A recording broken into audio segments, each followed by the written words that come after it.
Hello guys, luto na po yung alimango. Isang bilao po ito. May kasamang ulam. Ayan o. Matataba po ito kahit maliliit. Kain guys, ito yung ulam namin ngayon. Madalas ko itong ulam kasi yung mga kapatid ko ay nangunguha nito. Ayan o. Ang tataba.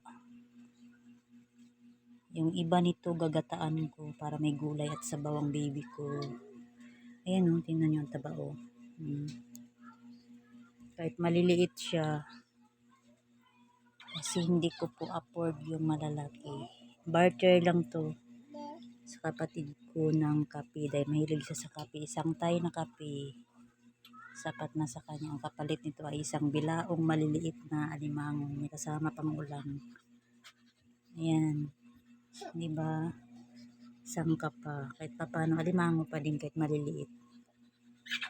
Yan. Thank you for watching. Share ko lang po. Salamat po sa panonood.